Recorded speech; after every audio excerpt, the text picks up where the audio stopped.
السلام عليكم ورحمة الله وبركاته على كل متابعيني ومتابعين قناة همة الأبان. هنبدأ يومنا النهاردة بالصلاة على الرسول. اللهم صل وسلم وبارك عليك يا حبيبي يا رسول الله.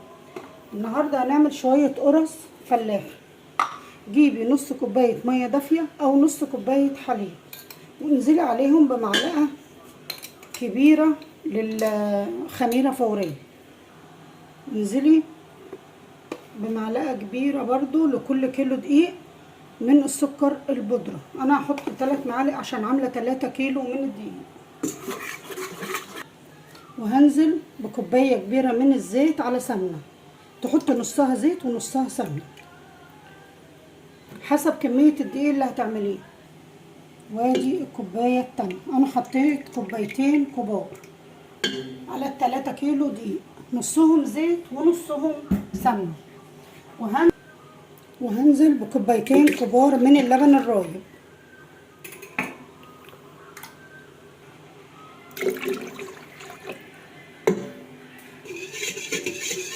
وتقلبيهم كويس لغايه ما يندمجوا مع بعض.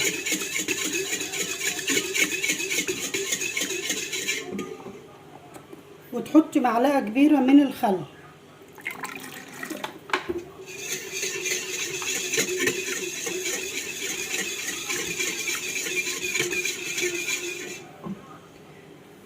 بعد كده تجيبي الدقيق وتنخليه وتحطي عليه ذره من الملح، وهنزل بمعلقه من البيكنج باودر ماشي. وهحط لكل كيلو دقيق معلقه كبيره من. بعد ما تحطي 3 معالق من اللبن البودره، برضو ده اختياري، لو متواجد عندك ماشي، مفيش مشكله. وتقلبيه كويس مع الدقيق وتنزلي بيه تدريجيا على الخلطه اللي احنا عملناها.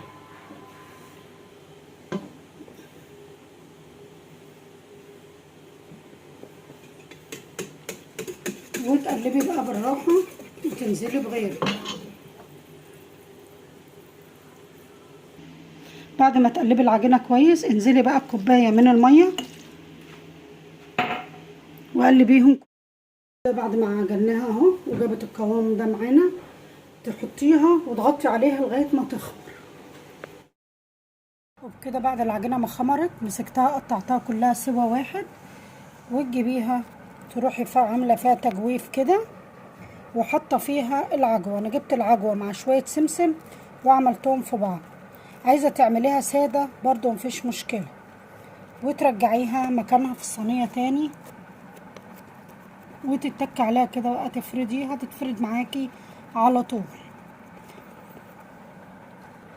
هعمل برضو كمان واحده معاك اهو، تعملي فيها تجويف وتحط فيها العجوه حسب ما انتي بتحبي الكميه قد ايه، وتقفلي عليها كويس وتدوريها. وبعد كده تفرديها في قلب الصينيه كده. عملنا القرص اهي، احلى قرص تعمليها. بصوا السوا من بره ومن جوه جميل ازاي، وادي من جوه بصوا هشه وجميله وقطنيه ازاي. اعملوها بالطريقه دي هتعجبكم، ودعمونا بلايك وشير. والسلام عليكم ورحمه الله وبركاته.